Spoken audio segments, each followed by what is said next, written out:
you take your stabilizer handle off, and you put an adjustable bracket on here, and you put this roller wheel off of your old roller blades, yeah, and that guides your saw, your cutoff wheel.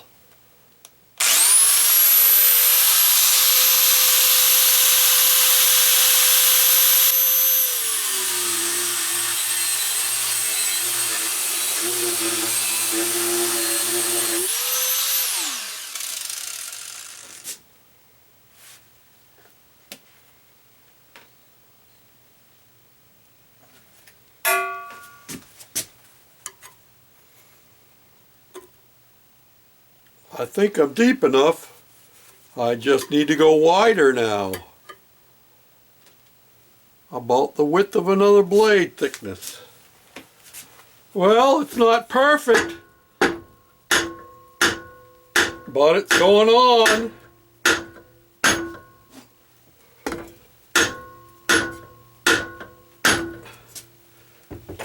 And it's not perfectly tight. I haven't tightened down the set screws yet, but well, let's do that. See what happens.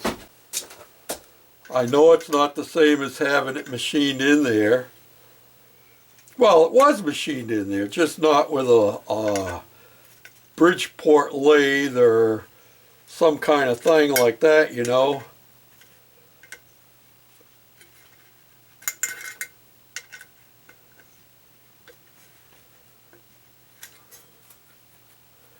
I think once I get this all tightened down, she's going to be just fine and dandy. Fine as frog's hairs, as we say down here in Tennessee. Just fine as a frog's hair. And for me to buy a keyed shaft, even though this is only 36 inches long, it would cost about 50 bucks or more. Some places want as much as 100 bucks for a 3/4 inch keyed shaft. Get this other set screw set down in here, tightened up.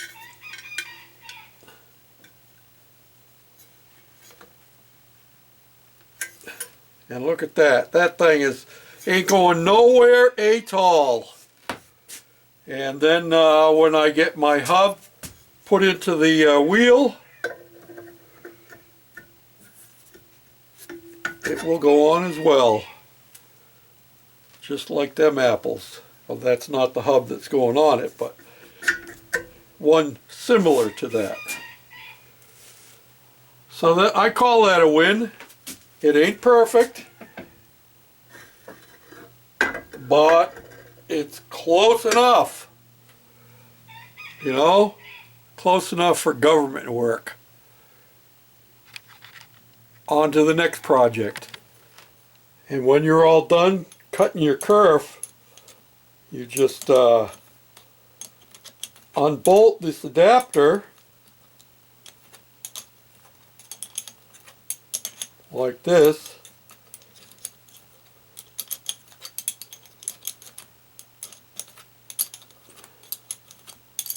And save it for next time. You can see all it is, it's just a slotted piece of stuff. That's another piece that came off of that rototiller. That's the basis of this thing. And a bolt that would go into the place on the grinder. And a roller wheel just to keep it guiding straight. So now I'm right-handed. I just take my handle off of this side and put it back on the side where it belongs. I put it on the left side so I can control the throttle. Yeah, we'll call it the throttle with my right thumb. And there you have it, all back together. Woo-hoo-hoo.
Okay, this thing hasn't run in a while, and you can see I have a gas tank rigged up here.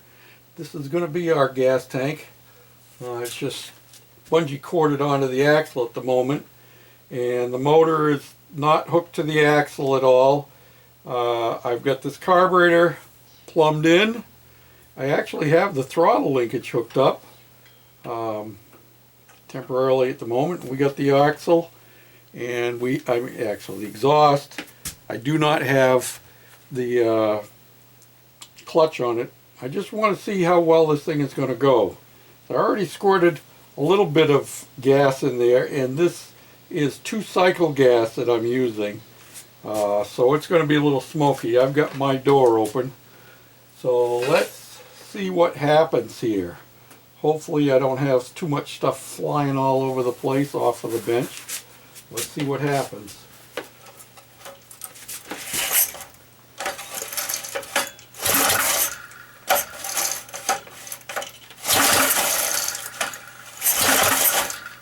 Probably should move this ground cable out of the way so it doesn't inadvertently choke itself out, shut itself off. Like I said, I haven't started this only once, just enough to hear it fire.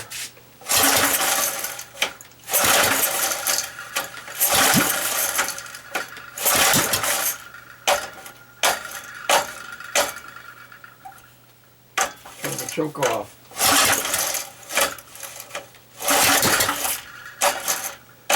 My recoil needs some work. I can see that right now. Come on.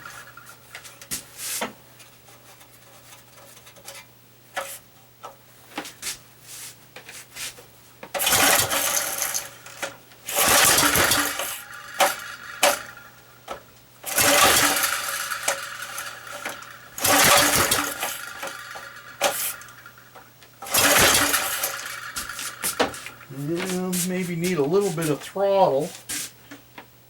I got nobody here to hold the throttle. One of you guys come over here and hold that for me. Well, I don't know how much throttle I gave it, but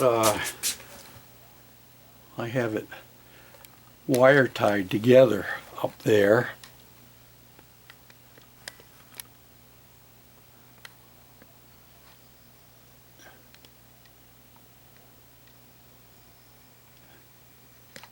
See that? Don't know how much throttle that is, actually, but we'll find out in a moment. Guess I gotta do some work on this recoil.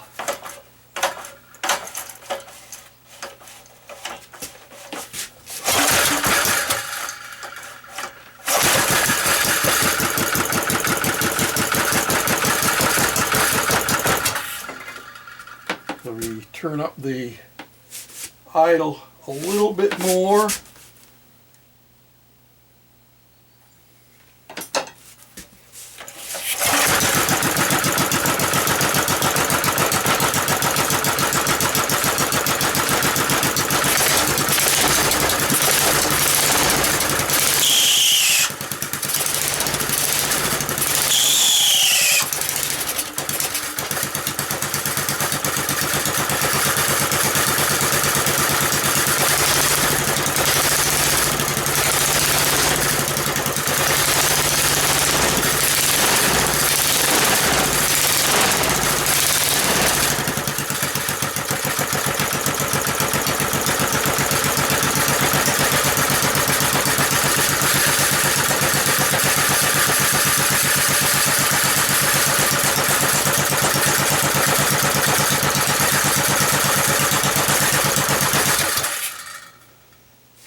This ground wire down here didn't do anything, so I'm going to have to play with that. That screeching noise you heard was the recoil. It's sticking. It needs to have some work done to it. I could see that right now.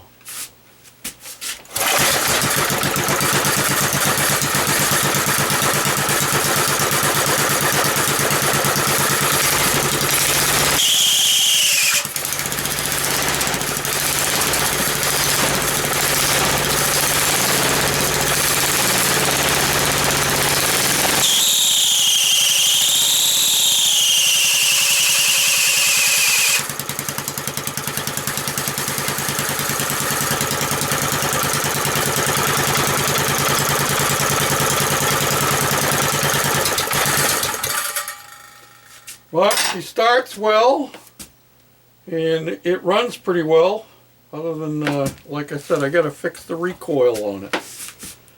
So that's a good thing. Now we can continue on. This is a carburetor I had bought for the Goofy cart originally.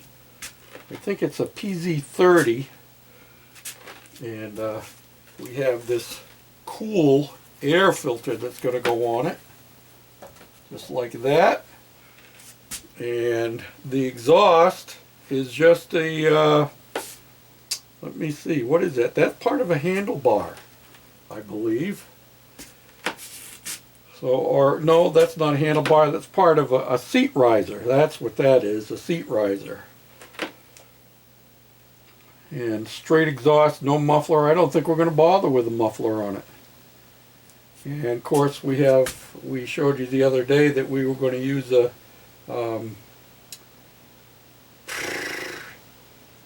canteen for our gas can. I'm going to have to make a mount for it. You saw how I did. I just drilled a hole in the bottom, and this is just forced in there, so it's a tight fit. Doesn't leak at all. Works fine and dandy. Folks had wondered how I was going to do the keyway, and you saw how I did that. And the pulley is in place where it's going to go. And I have actually started modifying, and I forgot to turn the camera on, but I made a part for this that has a key in it. See that right there? Well, this is a hub with a keyway, and I turned it down on the lathe, so it's a drive-in fit. I made it the same as the part that came out. And I think I'm probably going to put a couple of tack welds on it. I mean, it's in there tight. It took a lot of pounding to get it to go in. But I'm going to put a couple of 3, maybe 4 tacks on there, and just to make sure it stays there. And then I am thinking on the other side here, that is just a bearing there. And this is what the bearing looks that comes out of there. This is the one I took out on the back side to put that other hub in. If I could get another one of them hubs, I would do the same thing on this side, because there'd be a whole lot of turning down to do on my lathe to get that down to that size there. You know what I'm saying? I could do it. We have the technology, but that's a whole lot of turning and be way more weight out here than I would want to have hanging off the wheel. But maybe if I can get down to Tractor Supply, they'll have replenished their stock and have another one of the other hubs in place. That, and I showed you that we have our, I didn't show you, but we have our throttle linkage hooked up, and I have to wire tie it in place. And yep, we have it run all the way up to the front, and it's using a brake handle for our throttle right there, and it works very well. But I have to rig it up once I get the seat put in place. And I had put this pipe in here when I was going to put the engine up front, and I had put this on here to clear. Well, now we don't have the motor up front, so we're going to cut the tack welds on this. Thankfully I just tacked it, and we're going to put the original piece back in place so that our seat will snug up as far as we can get it to the front. And yeah, and I am contemplating, one of my subscribers mentioned that he thought maybe my ground clearance wasn't going to be very good. And I agree. Right now, the ground clearance that we have is right there. And those tabs are sitting on the ground, so we only have, I don't know, about 1.5 inches. I actually have the engine plate on the back sitting on a piece of 2x8, and these tabs are going to get cut off. I have purposely left them on there to give me some space but I may end up changing the tire size on the back. I'm keeping my eyes open for some good used ones. These here, I think, if I can, it's hard to see the numbers on these things. They're worn down pretty good. But it's an 8-inch wheel. But I think these are 16 by 8 by 8. And I have found that I can get 20 by 8 by 8 or 20 by 10 by 8. And those would give me another 2 inches of clearance, because this being 16 inches from here across to here, and the 20 of course would be 20 inches in diameter, so splitting that in half, that would give you another 2 inches of clearance. And we probably will put some kind of a skid plate on the bottom down here, that being the low point.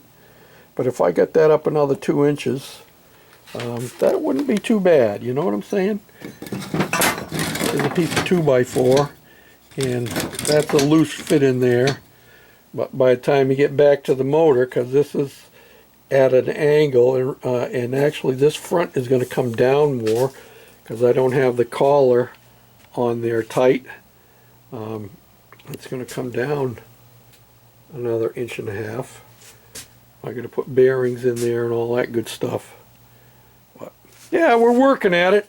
I'm glad to be able to have the engine running, and I got a belt for it so that when I put my